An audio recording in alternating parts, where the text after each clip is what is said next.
I doubt she can even read the menu, he sneered, loud enough for the whole damn restaurant. That's how it started.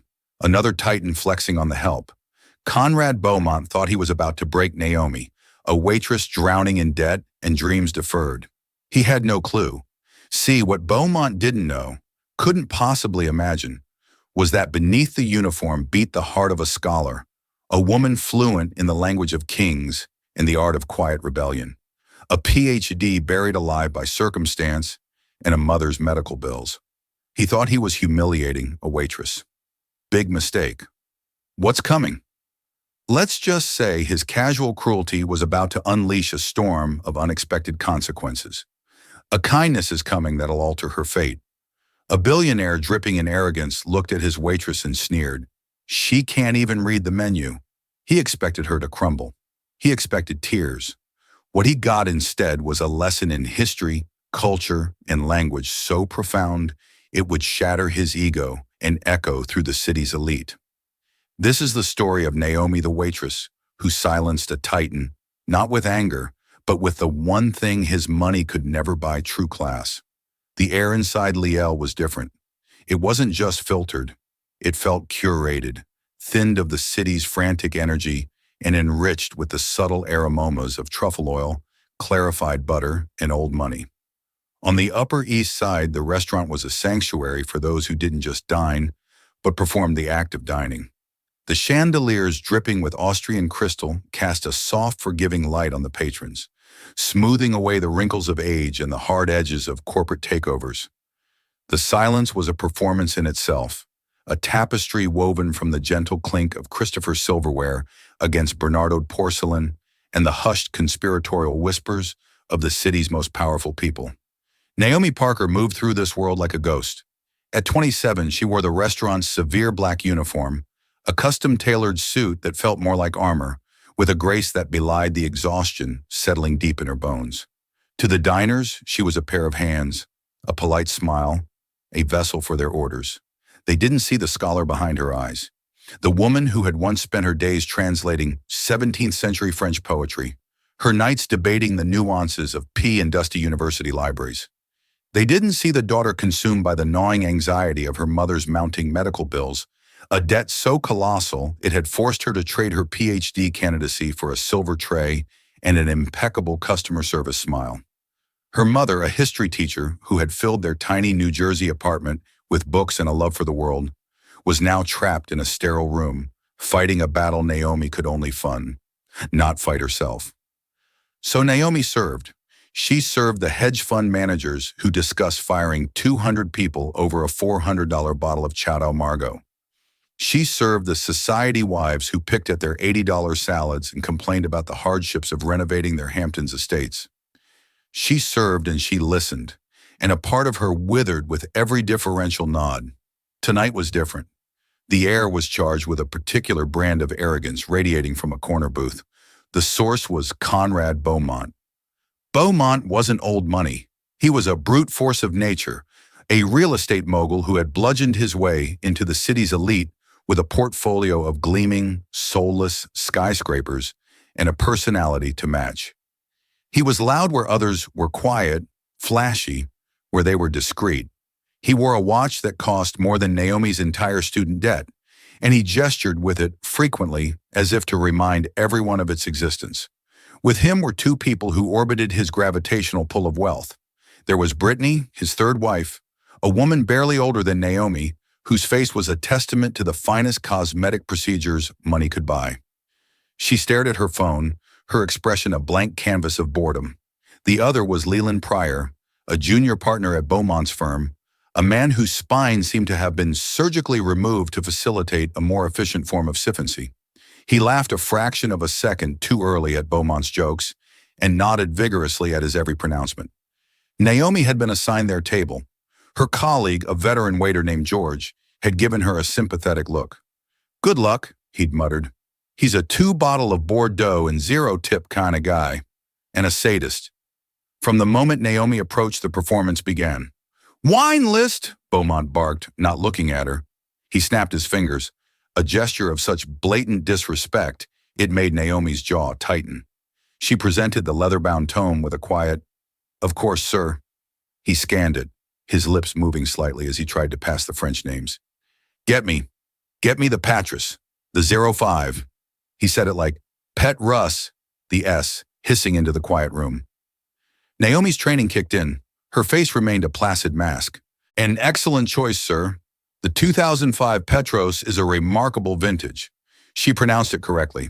Peter, the silent, the vowels pure. It was a subtle correction, almost imperceptible, but Beaumont's eyes narrowed. He had noticed. It was a tiny in his armor of perceived sophistication. The meal progressed like a slow-motion car crash. Beaumont complained that his steak, ordered rare, was too bloody. He sent back a side dish, claiming the asparagus was limp. Each complaint was delivered with a theatrical sigh, a public declaration of his superior palate. Leland would chime in with inexcusable Conrad. Your standards are just higher. Brittany remained engrossed in her phone, occasionally looking up to pout for a selfie. Naomi handled each issue with robotic efficiency. I will have the chef prepare another for you immediately, sir. My apologies, sir. I will replace it at once. Her calmness seemed to infuriate him more. He was a predator who enjoyed the panic of his prey, and she was giving him nothing. Then came the moment for the main course selection. The tension at the table was thick enough to be carved with the silver fish knives. Beaumont had been building to this. He was going to make his point. He was going to put the quiet, efficient waitress in her place. He scanned the menu, his finger landing on one of the most complex and traditionally prepared items, a dish rarely ordered by the restaurant's American clientele. I'll have the he began, his voice booming across the hushed dining room. He stumbled over the name, a mangle of butchered French, the rendezvous al déjeuner. He pronounced it rendezvous al déjeuner. Leland chuckled a wet, unpleasant sound. Only you, Conrad, always picking the most exotic thing. Beaumont leaned back, a smug grin spreading across his face. He looked directly at Naomi, then gestured to the menu with a dismissive flick of his wrist. His voice loud enough for the surrounding tables to turn their heads, dripped with condescending poison. You know what? He said, his eyes glinting with malice. I don't even know if she can help me. I doubt she can even read the menu. The words hung in the air, brutal and sharp. The clinking of silverware stopped. The whispers died. In that gilded cage, every eye was now on the black waitress in the Billionaire, who had just publicly stripped her of her competence, her intelligence, her very presence. Brittany looked up from her phone, a flicker of interest in her eyes. Leland's grin widened. Naomi felt a hot flush creep up her neck. Her training, her composure, the wall she had built around herself, brick by painful brick, began to tremble. In his eyes, she wasn't a person. She was a prop in his display of power, a thing to be belittled for sport. All the slights, all the condescension, all the sacrifices she had made. The library nights traded for aching feet. The academic journals for greasy aprons coalesced into a single point of brilliant, searing anger. She stood perfectly still. Her hands clasped behind her back were steady. She took a slow, deliberate breath, letting the curated air of Lierlou fill her lungs. And then she broke character. She did not raise her voice. She did not cry. She met Conrad Beaumont's gaze, and the scholar she had locked away stepped forward. Her voice, when it came, was not the clipped, polite tone of a waitress. It was fluid, melodic, and resonant. The French that flowed from her lips was not the textbook French of a high school class. It was the flawless Parisian accented French of someone who had lived and breathed the language, who had loved its poetry and dissected its history. Mercure Beaumont. She began her tone soft but edged with steel. The shift was so sudden and so absolute that Beaumont's smirk faltered. Sample sit on Poème d'Orgon. Forgive me, Mr. Bon, but the V kidneys in a John-style sauce are not simply a dish. It is a poem from Burgundy. She didn't stop. She didn't give him a moment to recover. 4. Music tradition demand. Here's that the kidneys are sautéed on high heat in clarified butter just enough to sear the outside while keeping the center pink and tender. The sauce, the famous Jones, is not simply mustard. It is a delicate balance of old-style John mustard, the kind with whole mustard seeds, deglazed with a regional white wine, typically an aligote, then enriched with creme fraiche and a touch of fresh chopped parsley. The dining room was utterly silent. A chef peeking from the kitchen doorway stood frozen. Mr. Dubois, the restaurant's stern French-born manager, had stopped mid-stride on his way to another table, his face a mask of astonishment. Naomi held Beaumont's gaze, her eyes unwavering. She was no longer a waitress. She was a lecturer, and he was her sole inadequate student. L'Ouidar crucial, she continued, her voice gaining a quiet confidence. Borg make the choice of mustard is crucial. A mustard that is too aggressive would overwhelm the delicate flavor of the via. It is a dish that speaks of the terroir of the land of Burgundy itself. It is rustic yet demands execution of absolute finesse. Perhaps you would prefer that I ask the chef to ensure the balance is perfect for you, sir, or perhaps something less nuanced. She finished the final French syllable, hanging in the air like a perfectly held musical note. The silence stretched profound and heavy. Conrad Beaumont, the titan of industry, the master of the universe, sat speechless. His face, normally ruddy with confidence, had drained of all color. He looked smaller, somehow deflated in his expensive suit. Leland Pryor's sycophantic grin had been wiped clean, replaced by a look of horrified disbelief. Naomi had done more than just read the menu. She had recited its soul, and in doing so she had exposed him not as a connoisseur, but as a fraud. She had held up a mirror, and for the first time in a long time, Conrad Beaumont had been forced to see his own reflection. The silence that followed Naomi's monologue was not empty. It was a vacuum sucking the air and the arrogance out of the room. Every diner, every staff member was a statue in a tableau of shock. Conrad Beaumont's mouth was slightly agape, his eyes wide with a mixture of fury and profound humiliation. He had intended to swat a fly, and had instead disturbed a hornet's nest of linguistic and culinary expertise he couldn't possibly comprehend. Brittany was the first to move. She slowly lowered her phone, her perfectly sculpted eyebrows raised in genuine surprise. For the first time all evening, she looked at her husband with an expression that wasn't boredom, but a cool, detached assessment. She had just witnessed him being publicly dismantled, not by a business rival, but by a waitress. The power dynamic she had married into had just flickered. Leland Pryor. Ever the weather vane looked from Beaumont to Naomi and back again, his face a mess of confusion. The master he served had been wounded, and he had no protocol for this situation. His instinct for sycophancy was short-circuiting. Naomi stood her ground, her heart hammering against her ribs like a trapped bird. The adrenaline that had fueled her eloquence began to recede, replaced by a cold wave of fear. What have I done? The question screamed in her mind. She had just committed the cardinal sin of the service industry. She had made the customer feel small, and not just any customer, a billionaire with a notoriously fragile ego and a vindictive streak as wide as his bank account. Her job, the very thing that kept a roof over her head and paid for her mother's care, was hanging by a thread she had just set on fire. Finally, Beaumont found his voice. It was a low, guttural growl, stripped of its earlier bombast. "Get me your manager," he rasped, his eyes never leaving Naomi's. The words were a threat, a promise of retribution. Before Naomi could even respond, a figure glided to the table. It was Mr. Dubois, the general manager. He was a man in his late 50s, always impeccably dressed with a severe haircut and an air of perpetual controlled stress. He was French, truly French, from a small town near Lyon, and he ran Liel with the precision of a military commander. He had heard everything. "Is there a problem, Mr. Beaumont?" Dubois asked, his voice smooth as velvet, but with a core of granite. His eyes flickered towards Naomi for a fraction of a second. Unreadable. Beaumont pointed a trembling finger at Naomi. This girl," he spat the word dripping with venom, "has a problem with authority, a smart mouth. I want her gone now. I come here.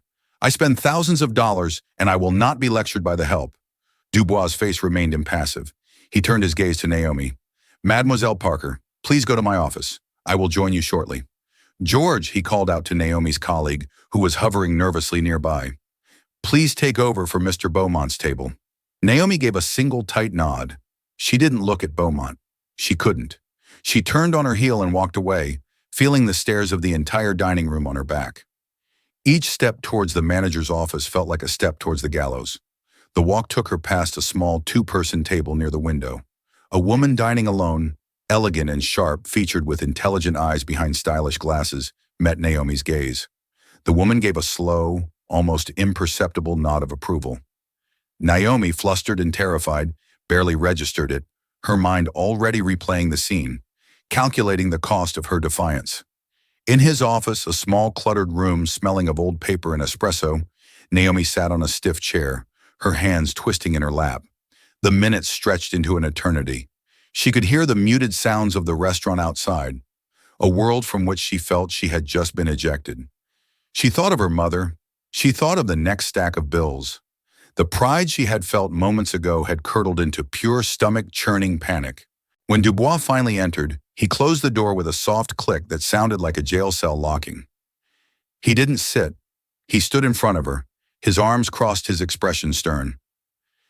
"Explain yourself, Parker," he said, his French accent thickening with his displeasure. Naomi swallowed hard. "Mr. Dubois." He was intentionally demeaning. He said, "I couldn't read in front of everyone. I reacted." "You did more than react." Dubois countered, his voice low. "You eviscerated him. You used your knowledge as a weapon. In my restaurant, it was the truth." Naomi whispered, her voice shaking. "The truth." Dubois let out a short, humorless laugh. "The truth is that Conrad Bowman's company holds the lease on this building. The truth is that he brings clients here who spend more in one night than you make in 3 months. That is the truth that matters in this business." Naomi's heart sank.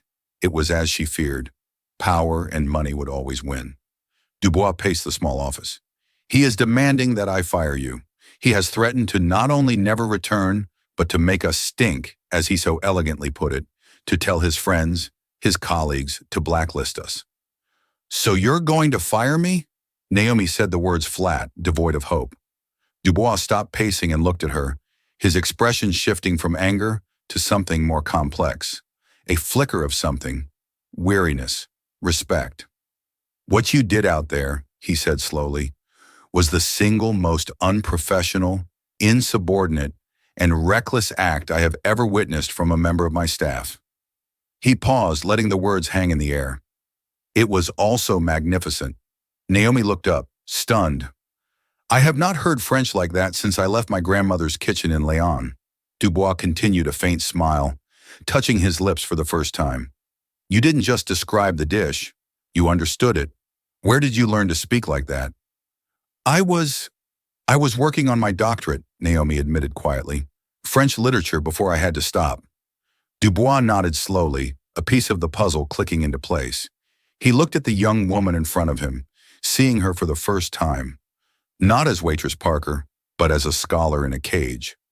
"Mr. Beaumont has put me in an impossible position," he said, his tone turning serious again. "I cannot afford to make an enemy of him, but I will not be bullied into firing my best staff member either, especially one who has more class in her little finger than he has in his entire bank account." Relief washed over Naomi so intensely, it almost made her dizzy. However, Dubois continued, "I cannot ignore this. It was a disruption. You are a liability right now. I'm putting you on paid administrative leave for 2 weeks. Go home. Stay quiet. Let this blow over. I will handle Beaumont. I will tell him you have been severely disciplined. We will hope his ego is satisfied with that." It wasn't a firing, but it felt like a punishment, a suspension, a clear sign that even when you were right, you could still lose. "Thank you, Mr. Dubois," she managed to say. "Don't thank me yet," he warned. "Men like Beaumont do not forget her humiliation. This may not be over. Go use the back exit." As Naomi slipped out into the cool night air of the service alley, the city's noise rushing back in, she felt a profound sense of isolation. She had won the battle of words, but she was deeply afraid she was about to lose the war. Meanwhile, back in the dining room, the woman who had nodded at Naomi was settling her bill. Her name was Genevieve Laurent, a respected, if not yet famous, food journalist for a prominent online magazine known for its long-form, narrative-driven articles. She wasn't a traditional critic who wrote about juice and foam. She wrote about the stories behind the food, the people who made it the culture it came from, She hadn't just seen a confrontation, she had seen a story, a powerful, resonant story about dignity, hidden talent, and the gross imbalances of power that play out every day in places like Lille. She paid her bill in cash, and as she walked out onto the street, she wasn't thinking about the quality of her meal. She was thinking about her opening sentence. Conrad Beaumont had wanted to make a stink. Genevieve Laurel was about to create a storm. The 2 weeks of paid leave were a special kind of torment for Naomi. The silence of her small apartment in Queens was a stark contrast to the cacophony of the restaurant. There were no orders to take, no tables to clear, no condescending remarks to swallow. There was only the low hum of the refrigerator, the ticking of the clock, and the suffocating weight of uncertainty. Every phone call made her jump, expecting it to be Mr. Dubois, telling her not to come back. Every email notification carried the potential for disaster. She spent the days caring for her mother, whose condition remained fragile. The trips to the hospital were a grim reminder of why she needed her job so desperately. Her mother, a woman of fierce intellect, now weakened by illness, would ask about her work. Naomi would lie painting a picture of mundane normally, hiding the drama that had upended her life. The lie tasted like ash in her mouth. She had defended her dignity, but she felt more powerless than ever, adrift in a sea of buoyance. Making. Meanwhile, Genevieve Lauren was writing. She typed not in a sterile office, but in her sun-drenched Brooklyn apartment, surrounded by stacks of books and the aroma of strong coffee. She knew she had a delicate and explosive story. Directly naming Conrad Beaumont would invite lawsuits from a man known for his litigious nature. Directly naming Naomi would put the young woman's job and safety at risk. So she wrote around them. Her article, published a week into Naomi's suspension, was titled The Menu. It didn't appear in the food section. It was on the front page of the Culture and Society vertical. It began not with an attack, but with a question. What is the true cost of a luxury meal? Genevieve masterfully set the scene. A temple of hot cuisine in Manhattan, a place of hushed reverence and astronomical prices. She described the patrons, the titans and their consorts, and the staff, the silent, efficient figures in black. Then she introduced her archetypes, the mogul, a man of new money and ancient insecurities, and the scholar, a waitress with eyes that held a history far richer than the vintage of the wine she was pouring. She recounted the entire scene with breathtaking detail, capturing the dialogue without using quotation marks, embedding it in the narrative. The mogul's tearing remark, I doubt she can even read the menu, was presented as the climax of an evening of petty cruelties. And then she described the scholar's response. She didn't just translate the French.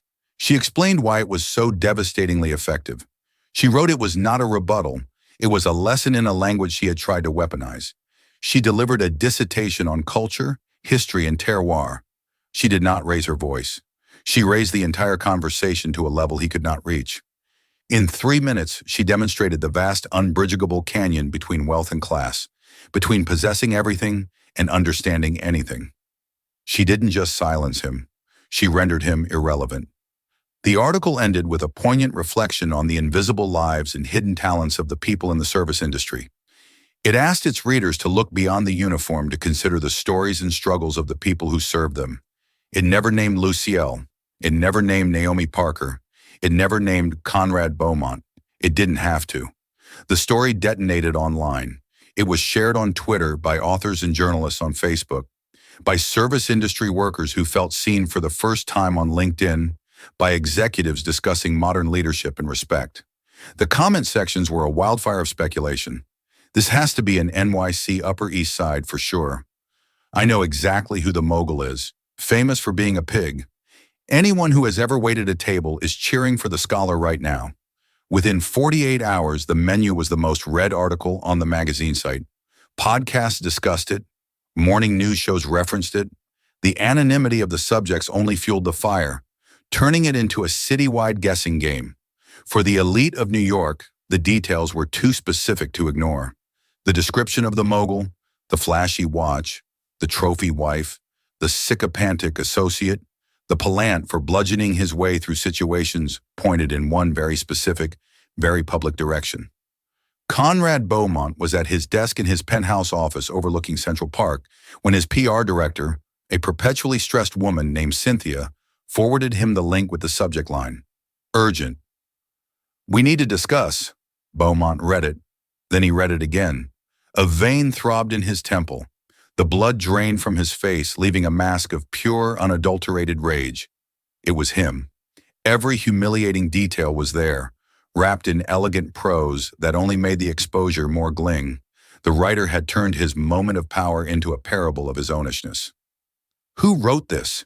He roared at Cynthia over the intercom. Find out who talked to them. Was it the manager Dubois? Was it that little waitress?" His paranoia spiraled. He was in the middle of negotiating a massive legacy deconfining deal to build a new cultural center, a deal that required the cooperation of the city's old money philanthropists and cultural gatekeepers. The very people who would read an article like this and see him as the boorish caricature he secretly feared he was. This story didn't just wound his ego, it threatened his empire. It made him look like a buffoon, a man without the subtlety and grace required to helm a project of cultural significance. His phone rang. It was a board member from one of the foundations he was courting. The man's tone was breezy, but the question was pointed. "Conrad say, did you see that piece in Canvas magazine? The one about the restaurant Wild story? Almost sounds like someone we know." Beaumont felt a cold sweat on his neck. The story wasn't just a story anymore. It was a narrative, and it was sticking to him. The tremors of the silence in that restaurant had become an earthquake, and the ground was cracking right under his feet. He had tried to crush one person's spirit, and in doing so, he had handed a weapon to the entire city to use against him. He slammed his fist on his desk. He had to fix this. He had to find the source. He had to regain control of the narrative. His obsession shifted from punishing Naomi to silencing the story itself. But it was already too late. The story didn't belong to him anymore. It belonged to everyone. For Naomi, the world had shrunk to the four walls of her apartment and the sterile corridors of the hospital. She saw the article because her friend, another former grad student who now worked as a paralegal, sent it to her. The subject line was just a series of exclamation points. Naomi read it with a feeling of dizzying dissociation. It was her life, her humiliation, her moment of defiance, all laid bare for the world to see. Yet she was an anonymous ghost at the center of it. Genevieve Laurent had protected her identity, but in doing so had made her story public property. She read the comments, the praise for the scholar, the condemnation of the mogul. It was vindicating but also terrifying. She was no longer just Naomi Parker, out-of-work waitress. She was a symbol, a hashtag waiting to happen. She felt exposed as if a spotlight had found her, even in the shadows of her forced leave. Her toe suspension was nearly over when an email landed in her inbox. The sender's name made her breath catch in her throat. Dr. Philip Rowe. Dr. Rowe had been her PhD advisor, her mentor. He was a titan in the world of French historical studies, a man whose opinion she valued more than almost anyone's. She hadn't spoken to him in over a year, not since her shame-filled call to tell him she was withdrawing from the program. Opening the email felt like reopening a wound. Subject: a long shot. "But is this you? Dear Naomi, I hope this message finds you well. I am writing on a bit of a strange whim. A rather extraordinary article has been making the rounds in academic circles. I've attached it here. It's titled The Menu. It tells the story of an unnamed waitress, a scholar of French, who found herself in a challenging situation. As I read it, a few details stood out. The description of her linguistic precision, her deep knowledge of Burgundian history and culture, it sounded remarkably familiar. It sounded like the student who wrote that brilliant seminar paper on the socio-economic impact of the salt tax in 17th century Burgundy. It is perhaps a wild guess, but I had to ask, was that you, Naomi? Regardless of your answer, reading this piece made me think of you and the great promise you showed. It reminded me of what a loss it was for the department when you had to leave. Which brings me to my second more important point. An opportunity has arisen. The University of Lyon, in partnership with our own institution, has just announced the inaugural Méline Dubois Fellowship for Franco-American Historical Research. It's a fully funded 2-year research position based in Lyon. The fellow will have complete access to the municipal archives to study the region's cultural and economic history. Naomi, it has your name written all over it. The application deadline is technically last week. However, Malene was a dear friend of mine, and I am on the selection committee. If you are interested, if you are able to even consider it, I can make a call. We would need a formal application and a statement of purpose by the end of the week. I know life may have taken you down a different path, but talent like yours is rare. I truly hope you will consider it. Warmly, Philip. Naomi read the email 3 times, her vision blurring with tears. It was a lifeline, a ghost from her old life, reaching out to pull her back from the abyss. Lion research, the very dream she had been forced to bury. For a moment, the fear and anxiety vanished, replaced by a dazzling, terrifying spark of hope. Could she really go back? The thought was so overwhelming, so beautiful, it felt dangerous.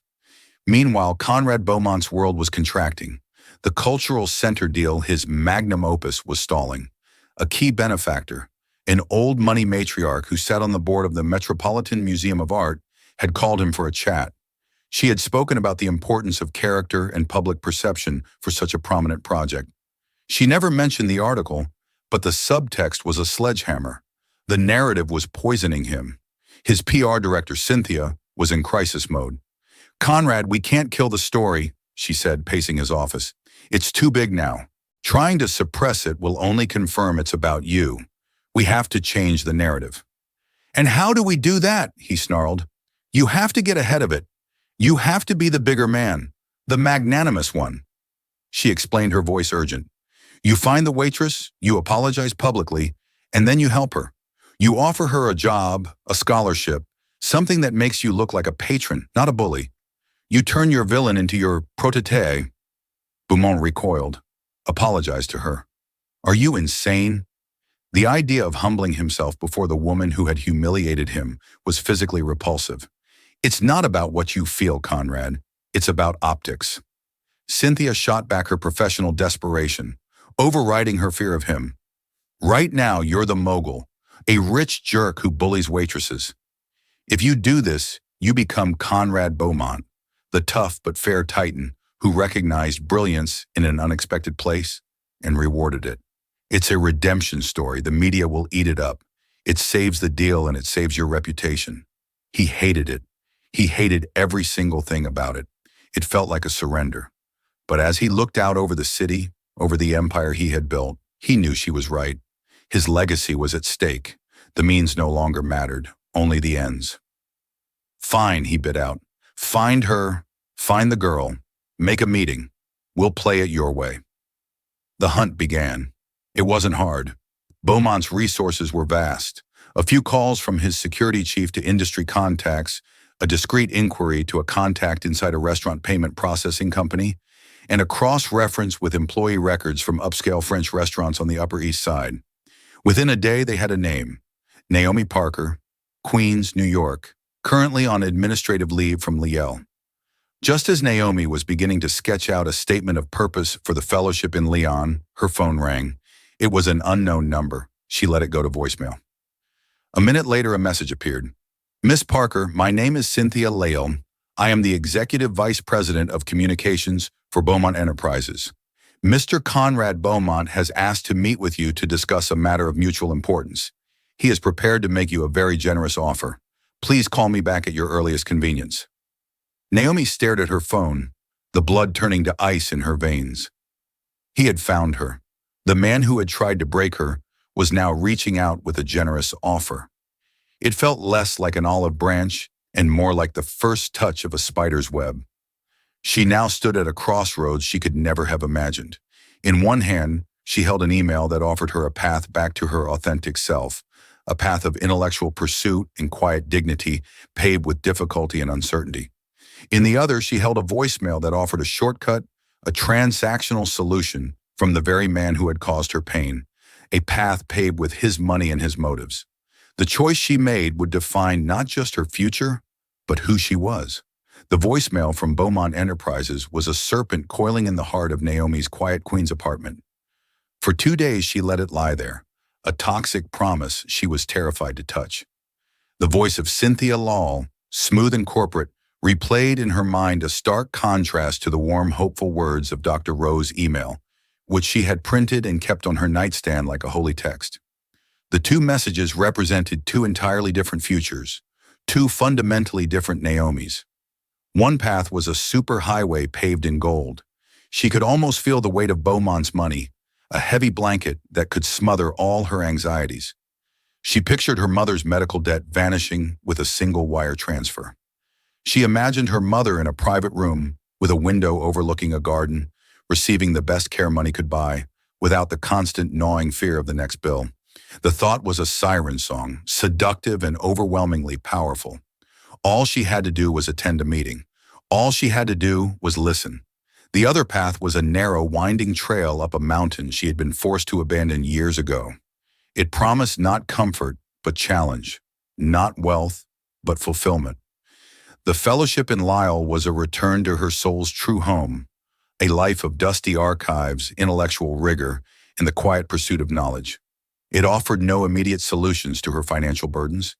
It was a promise of a different kind of richness, one that couldn't be spent, but could never be taken away. On the second night, she sat by her mother's hospital bed, holding her frail hand. Her mother, lucid in the evening, quiet, looked at her. "You seem troubled, my love, more than usual." Naomi forced a smile. "Just tired, Mom. Long, weak." Her mother squeezed her hand, her grip surprisingly firm. "Naomi, I didn't raise you to be just tired. I raised you to be brilliant. Whatever it is, don't you dare sell your brilliance short. It is the one thing in this world that is truly yours." The word struck Naomi with the force of a physical blow. Don't sell your brilliance short. That was exactly what Beaumont wanted to do. He didn't want to hire her brilliance. He wanted to purchase it, package it, and put it on display to burnish his own tarnished name. In that moment, the conflict within her resolved into a single hard point of clarity. She knew she had to go to the meeting, not to consider the offer, but to formally reject it, to face the man who had tried to humiliate her and show him unequivocally that she could not be bought. She owed him nothing, but she owed her mother and herself this final act of self-possession. The next morning, she prepared for the meeting, not as a candidate preparing for an interview, but as a sovereign nation preparing for a diplomatic negotiation. She chose her outfit with meticulous care. It was a uniform of a different sort, not the black suit of a waitress designed for invisibility, but a simple charcoal gray dress her mother had helped her pick out for her first academic conference. Over it, she wore her mother's old college blazer, its tweed fabric, a soft, tangible connection to a legacy of intellect and integrity. She looked not like a supplicant, but like a scholar. The journey into Manhattan was a journey between worlds. The rumbling, democratic chaos of the 7 train filled with the tired, hopeful faces of 100 different countries gave way to the cold, imposing canyons of Midtown. Beaumont Tower was a shard of smoked glass and steel punching a hole in the sky.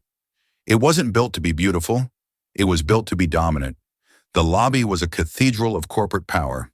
The air was chilled and silent, the floors of polished black marble reflecting the cold, distant light.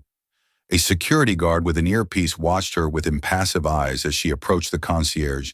Announcing her name felt like a confession. Cynthia Lawle met her by the elevator bank. She was flawlessly put together, her smile a masterpiece of professional warmth that didn't reach her eyes. "Ms. Parker, thank you so much for coming. Mr. Beaumont is very much looking forward to speaking with you."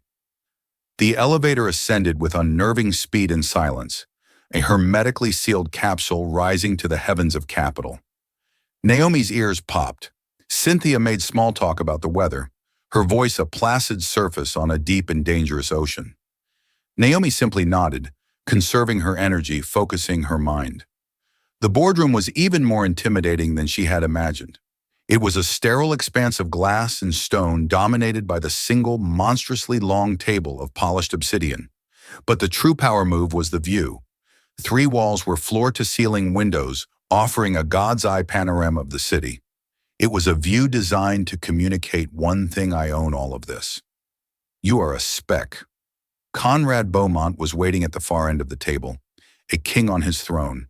He stood as she entered, a performance of chivalry that felt rehearsed and hollow. "Miss Parker." He began, his voice a smooth, calibrated baritone that echoed slightly in the vast room. "Naomi, thank you for coming. Please sit." Naomi chose a chair several seats away from him, creating a deliberate buffer of space. She placed her bag on the floor and her hands on the cool, unforgiving surface of the table. She met his gaze and waited her silence, a refusal to be the first to blink. "I'll get straight to the point," he said, leaning forward. "The picture of a man who values his time. What happened at the restaurant was unfortunate, a misunderstanding. I have a gruff way about me. I expect the best, and sometimes my passion comes out sideways." Naomi listened, her expression unreadable. She recognized the classic non-apology instantly, a rhetorical device to absolve the speaker of all responsibility. "It wasn't my fault. It's just my passion." Her internal resolve hardened like tempered steel. "I was, however," he continued, pivoting smoothly, "impressed, deeply impressed. Your command of the language, your depth of knowledge, it was remarkable. It showed me that you are a person of immense and frankly wasted talent." He gestured to Cynthia, who slid a sleek, leather-bound folder across the table. It stopped directly in front of Naomi. For a moment, she just looked at it. The temptation was a physical thing, a low hum of electricity. "I believe that talent should be rewarded," Beaumont declared, his voice swelling with magnanimity. "I believe in lifting people up. That's why I've asked you here. I want to offer you a position at Beaumont Enterprises. We've created a new role." Cynthia chimed in, her voice bright. "Director of Cultural Liaison. You would work with our philanthropic wing, advising on our partnerships with museums, orchestras, and of course, the new cultural center. Your knowledge of European history and culture would be invaluable." Against her better judgment, Naomi opened the folder. The first page was a letter of offer. Her eyes scanned past the jargon to the bottom line. The salary was printed in bold. It was a number so large it seemed fictional, more money than her mother had made in the last 5 years combined. A wave of dizziness washed over her. That number could solve everything. It could erase the past, secure the present, and cushion the future. It was a weapon designed to disarm her will. Beaumont saw her pause. He smiled, sensing victory. "The salary would be, let's say, a significant improvement on your current situation. 6 figures, full benefits, a corporate apartment in one of my buildings. We would take care of everything." He leaned back, spreading his hands. "All your troubles gone." Naomi closed the folder with a soft final click. She pushed it gently back to the center of the table. She lifted her eyes, and the doubt that had flickered within them was gone, replaced by a calm, unwavering light. "Mr. Beaumont," she said, her voice even and clear, "I appreciate you taking the time to meet with me, and I thank you for this document." Her formality was a shield, a wall he could not breach. "But I must decline your offer." The air in the room shifted. Beaumont's smile twitched, a barely perceptible crack in the facade. Cynthia froze, her professional poise faltering. This was not in the script. "I think you misunderstand," Beaumont said, his tone losing its warmth, gaining a hard, patronizing edge. "This is a life-changing opportunity." "Oh, I understand it perfectly," Naomi replied, a newfound strength flowing into her. "You have a public relations crisis born from a viral story in which you are the villain. You need to change the narrative. So you create a position for the story's heroine. You offer me a generous salary to become a symbol in your redemption story. You would parade me out at galas and board meetings, the brilliant waitress you, in your great wisdom, discovered and elevated." She leaned forward slightly, her gaze sharp and analytical. "This isn't a job offer, Mr. Beaumont. It's a transaction. The most sophisticated form of hush money I've ever encountered. You want to purchase my silence and my compliance, and you've put a very high price on it. But my integrity was not listed on the menu that night, and it is not for sale now." Beaumont's face, stripped of its benevolent mask, was now a thundercloud of rage. The pretense was over. "That's a very cynical way to look at a generous offer, young lady," he snarled. "A person in your position can't afford to be so proud." The words meant to wound had the opposite effect. They ignited the last of her fear into pure, focused strength. "A person in my position," Naomi countered, her voice ringing with conviction, Can't afford not to be. My mother is sick. I have debts that keep me awake at night. Believe me, the money in that folder is not an abstract concept to me. It would be the easy path, but it would cost me the one thing I have left that is entirely my own." She rose from her chair, her movement fluid and certain. Standing, she was no longer a small figure at a vast table. She was his equal. "You and I value different things, Mr. Beaumont. You value acquisitions, optics, control. You thought you could diminish me by mocking my job, and now you think you can possess me with a new one. But my work as a waitress does not define my worth, and your money cannot define my future." She took a step back from the table, a final physical declaration of her freedom. "I came here today to tell you that I don't need your help. The talent you were so impressed by has already opened a door for me. A real one. An email from my old professor arrived 2 days ago. It seems my story, the anonymous version, reached him. He has nominated me for the inaugural Madeleine Dubois Research Fellowship. I've accepted. I'll be moving to Lyon, France to complete the academic work I was forced to abandon." She let the words settle in the silent, cavernous room. She saw the flicker of disbelief and fury in his eyes. She hadn't just rejected his offer. She had revealed it to be wholly unnecessary. She had a better one. "So thank you for the offer, Mr. Beaumont, but I don't want to be your director of cultural liaison. I'd rather be myself." Without another word, she turned her back on him and walked toward the door. She didn't run. She didn't look back. She could feel his enraged stare on her. The silent, sputtering fury of a man who had been outmaneuvered, a man used to buying anything he wanted, who had just discovered something priceless. As the heavy glass door whispered shut behind her, sealing Conrad Beaumont in his sterile, opulent prison, Naomi Parker stepped into the elevator. Descending from that cold peak of power, she felt not smaller, but larger. And when she walked out of the tower's imposing entrance and into the brilliant, chaotic afternoon sun of New York City, she took a deep breath. The air no longer felt thin. It tasted of exhaust fumes, hot pretzels, and boundless, beautiful possibility. She was still in debt. Her mother was still sick, but she was free. Naomi's story isn't just about a clever comeback in a fancy restaurant. It's a powerful reminder that our circumstances don't define our worth. True wealth isn't measured in bank accounts or skyscrapers, but in knowledge, resilience, and the courage to stand by your own integrity. Naomi walked away from a six-figure salary, not because she was foolish, but because she was wise enough to know the difference between a price tag and true value.